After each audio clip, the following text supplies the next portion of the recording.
Bandeko nalandi émission nayoki ke balobi la baronne akosomba mwana.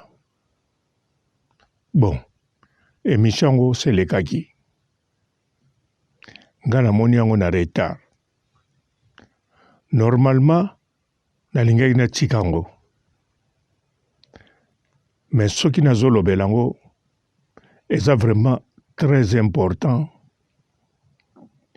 pona bato balobaki yango na bino ba oyo bozolandanga. Ezali makambo moko modèle na kolobela yango.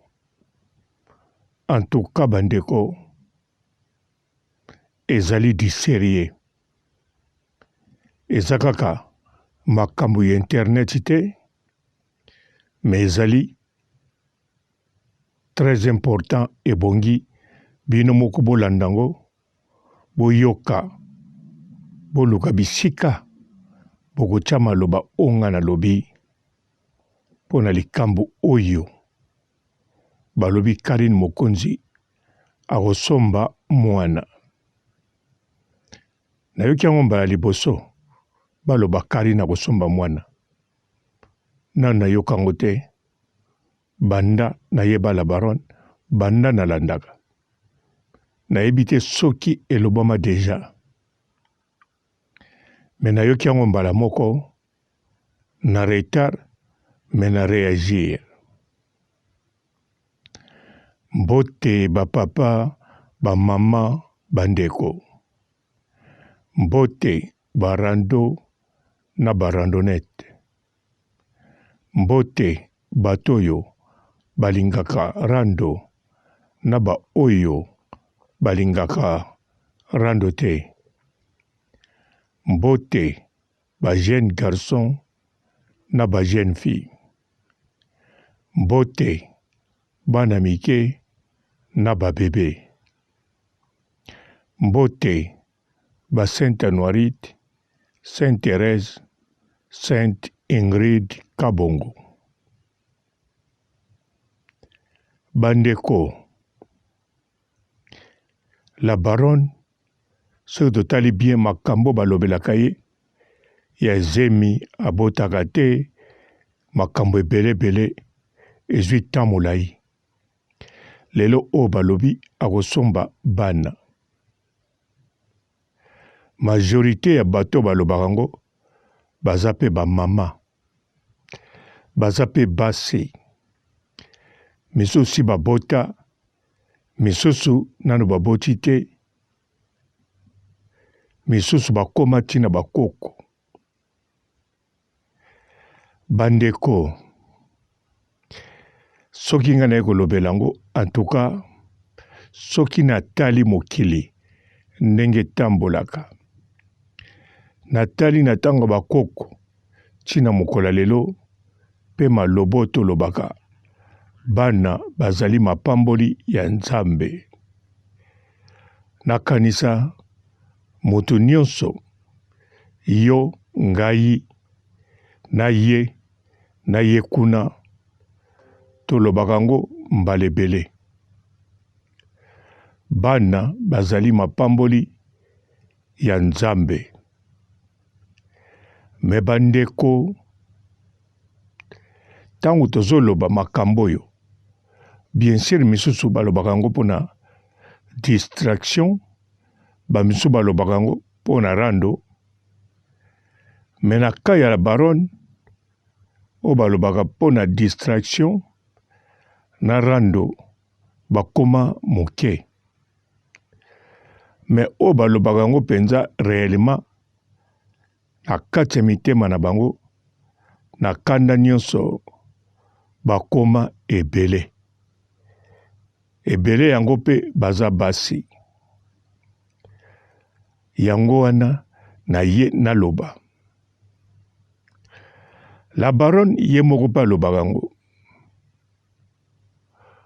Okobota boye, papa azate, okobota boye, mwana abomi yo, epi tango la baronne alobaka yango, alobaka pe tango bevenema mosusu.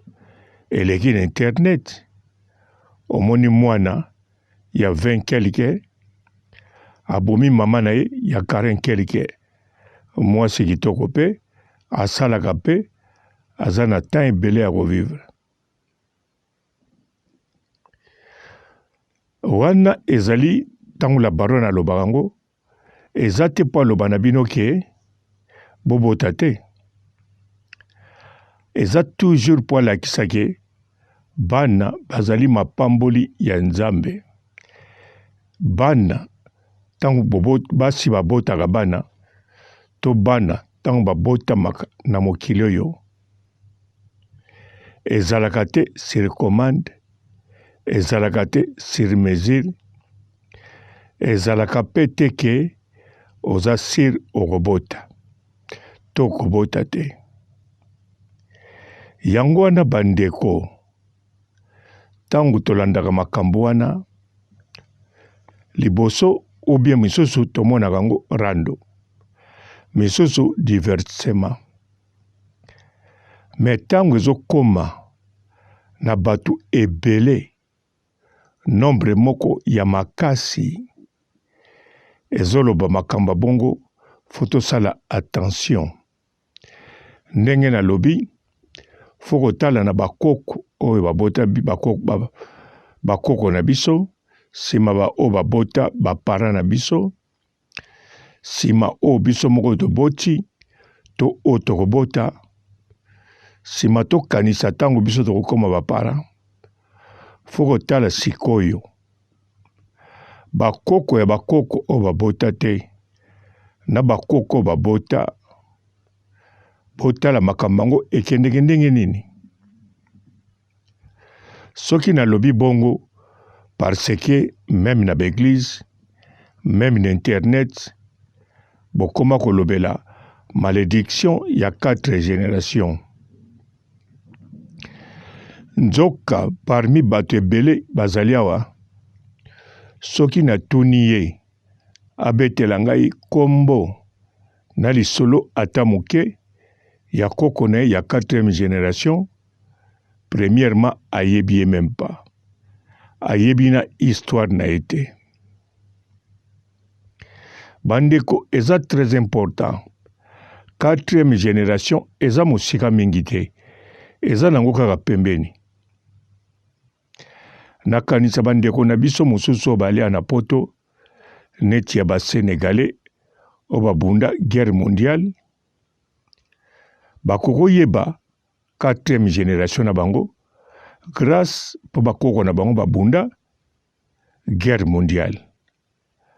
À partir ya histoire ya France, tant bakolakisa soda oyo azalaki Sénégalais, baparani bazalaki boye, bana botaki boye, alors bana lelo baza na chance bayeba bakoko na bango ya 4e génération. Mais mingi na bino boyebi bakoko na bino ya 4e génération te, mais bolobelaka mingi malédiction ya 4e génération. Bandeko, makambo nazoloba eza toujours concerné mabota. Ndenge bolobi Karine aninga somba bana. Karine sokolandi génération na ye, ya bakoko na ye. Po Karine ye 4e génération na ye ayebi yango. Biso pe ba oyo poto yeba 4e génération ya Karine Mokonzi côté koko na ye Tshombe tokoye bango na facilité. Alors bandeko, bota la 4e génération ya Karine Mokonzi, bokiti na 3e génération ya Karine Mokonzi, boye na 2e ti bokomi na 1e génération. Botala mama na ye abota, botala koko na ye abota, pe bana yango babota, na bakoko yango babota, na bakoko ya ye babota. Botala na kati ya ba génération wana baza ndenge nini, na makambo etali mabota. Bandeko awa nazoloba te ke Karine akobota to abota akobota te. Nalobi pe te soki Karine abotaka to abotaka te. Me likambo oyo nazoloba ezali obolobaki Karine akosomba mwana. Yango nazotalisa bino 4e génération ya Karine Mokonzi oyo ngai na yo toyebi. Sikoyo compare 4e génération ya yo na Karine. Ezala Karine akobota to akobota te. Ezala abotaka to abotaka te.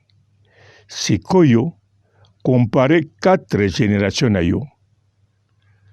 Soki oyebi 4 génération na yo te, compare 3 génération na yo. Soki oyebi 3 génération na yo te, nandimi te 2 génération na yo wana oyebi yango te.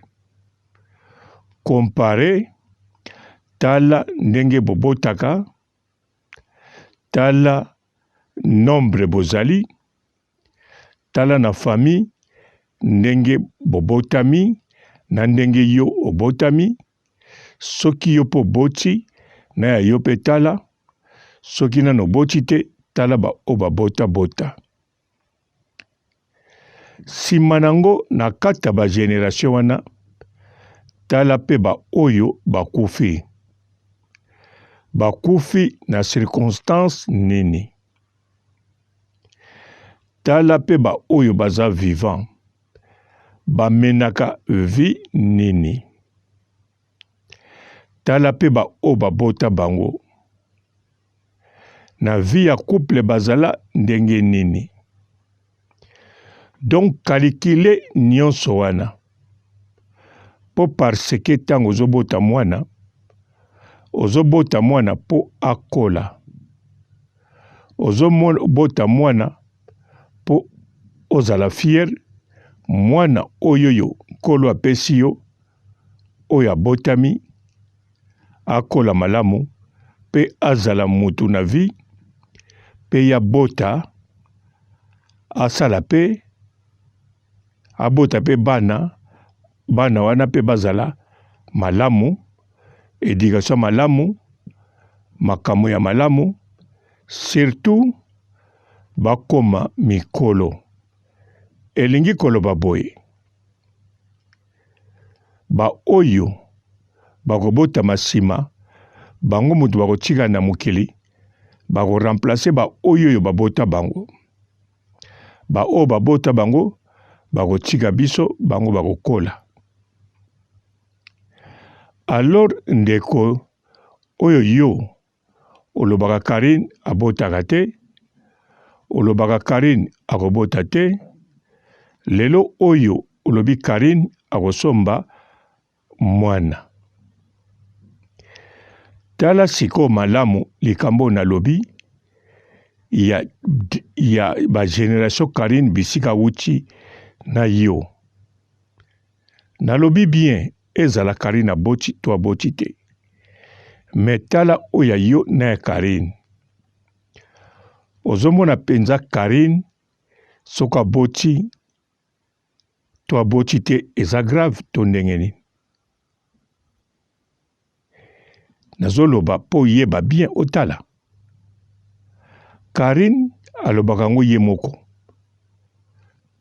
Donc soko aboti akoyeba tina azobota. Pe ayebi oyo akopesa na mwana wana.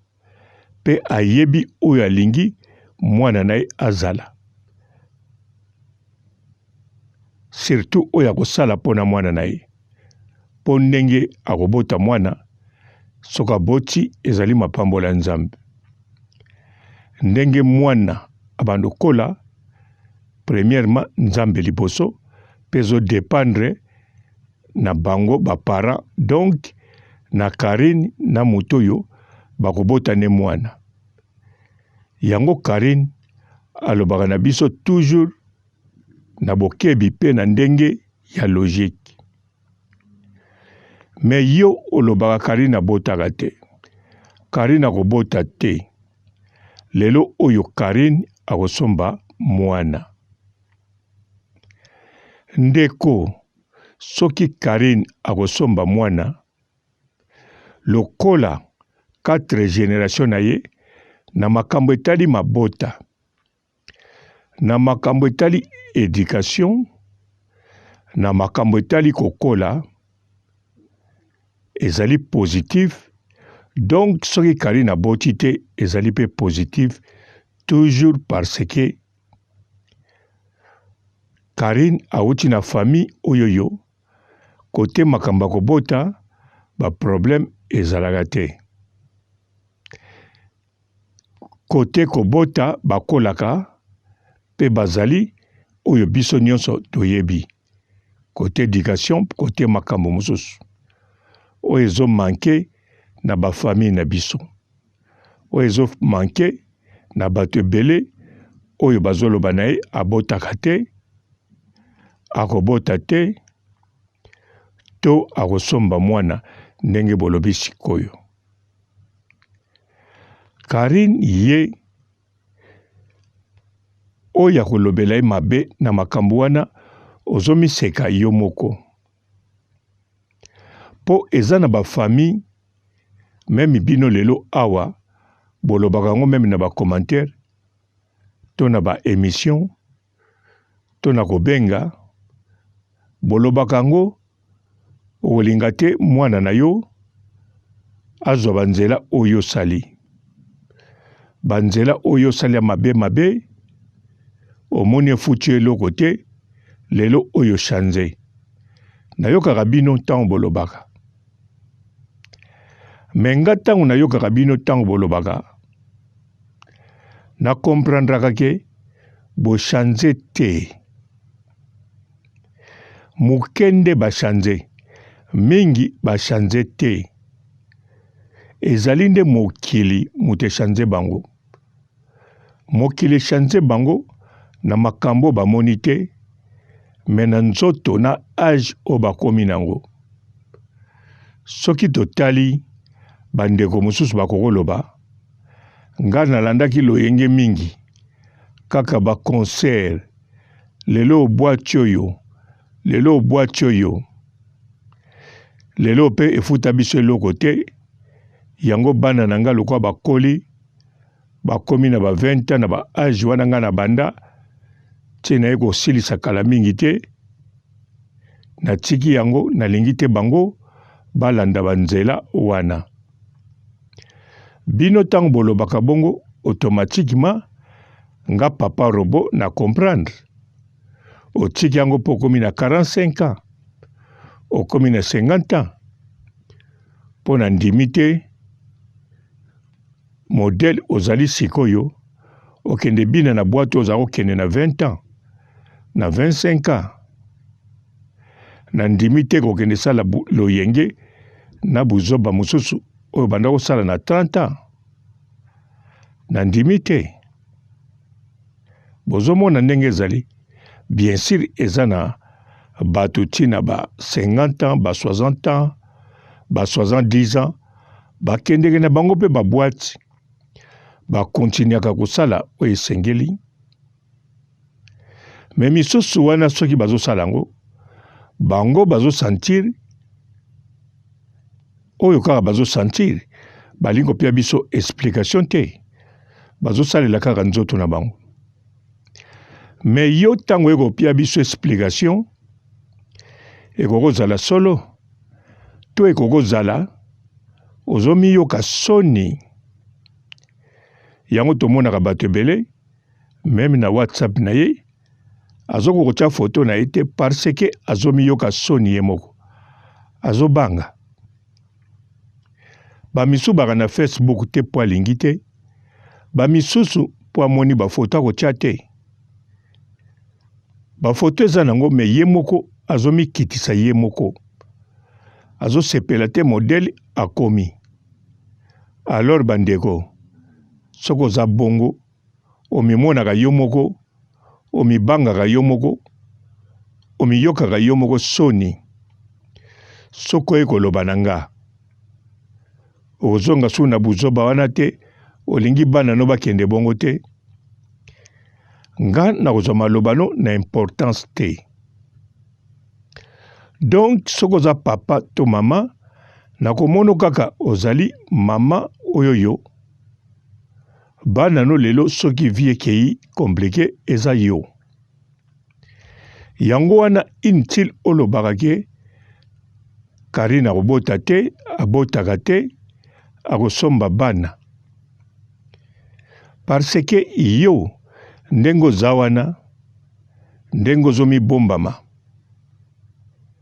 ndenge ozoloba ke otikeli oyenge, yo moko na motema no oyebi otiki te, loyenge nde moto etiki yo. Po ata siko nga papa robo, ata kutu balobi na oke, sala makambo za kosala, masumu komema te ange moko auti likolo.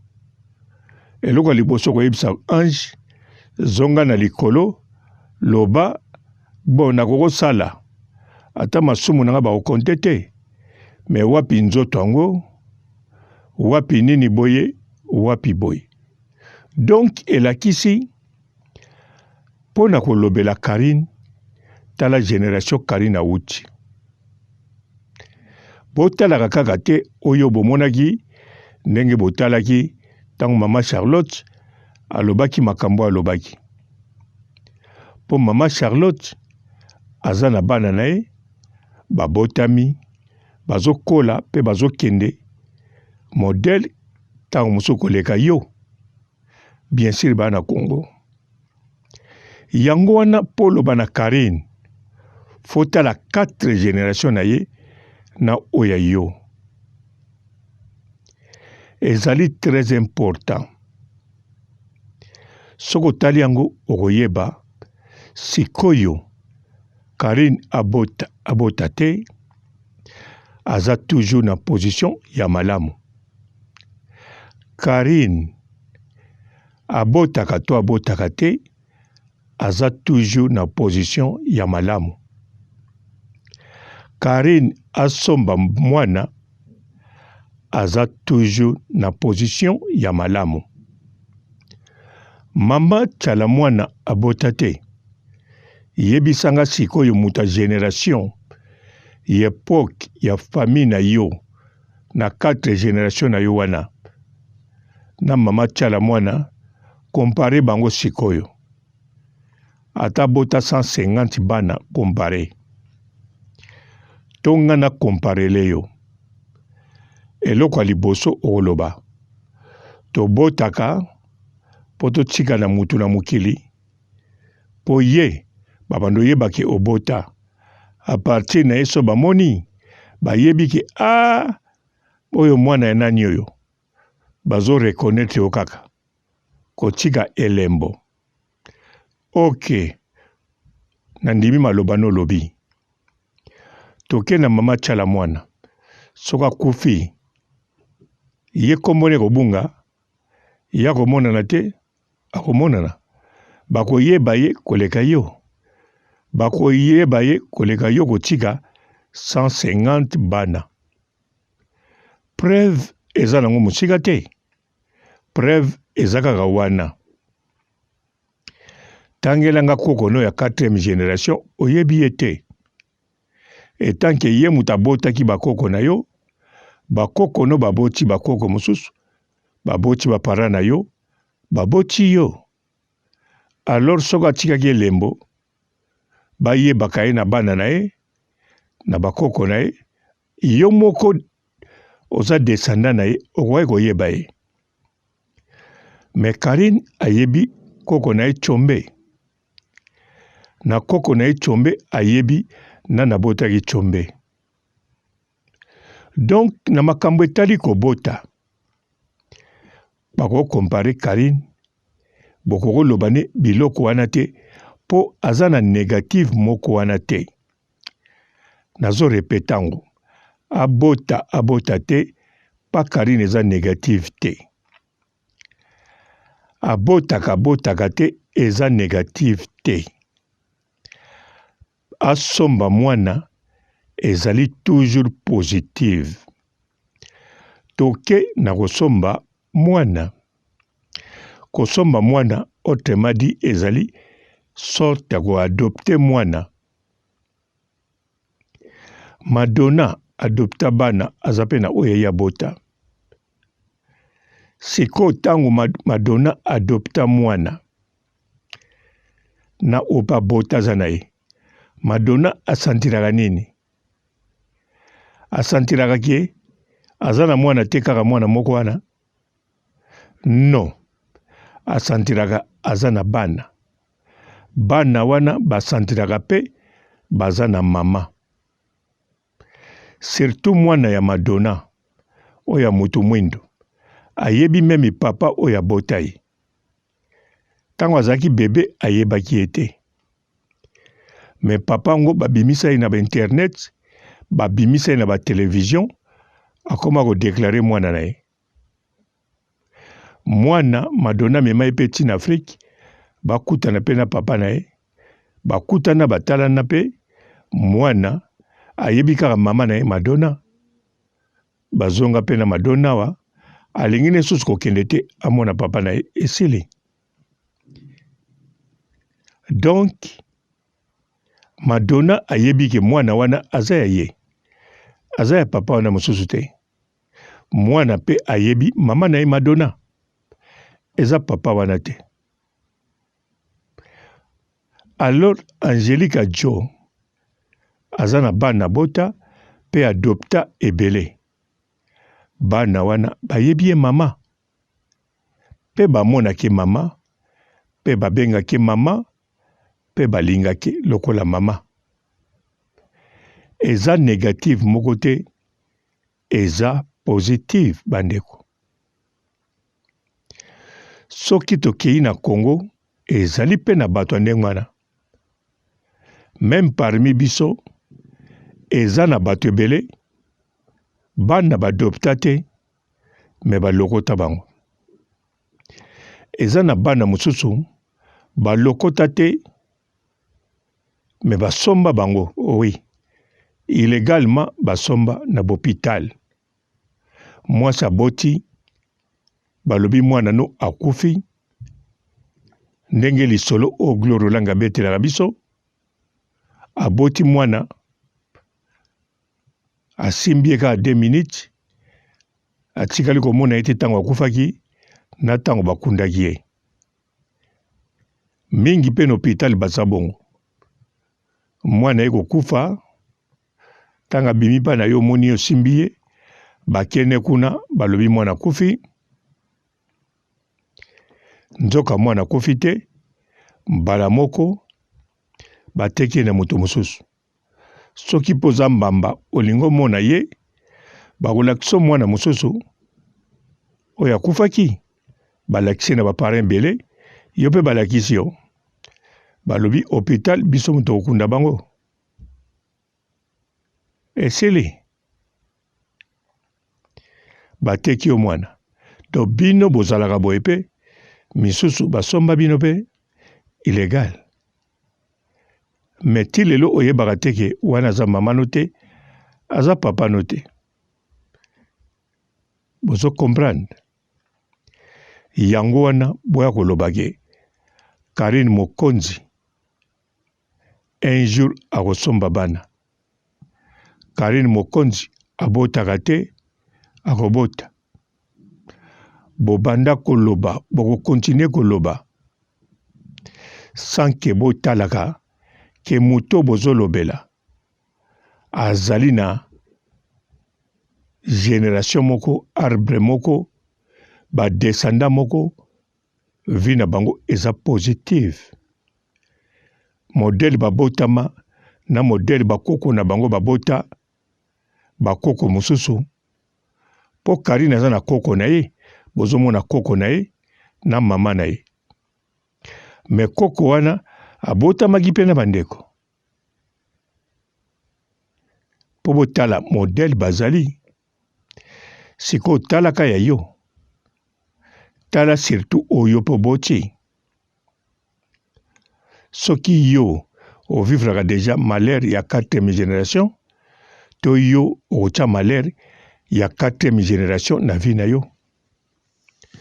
Surtout talela baloyenge oyo sala olobi otiki etanke na mutema na yo oyebi ki otiki te oyebi nde loyenge mute tiki yo.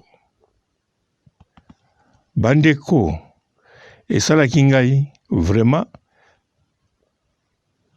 pasi po na bino pasi po teke bolobi na Karine kote Karine nga na bangela eloko te kote Karine naza sir na ye. Bandeko nasukisi awa botikala malamu. Ciao.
Bonjour fidèles internautes de www.elengiakomba TV.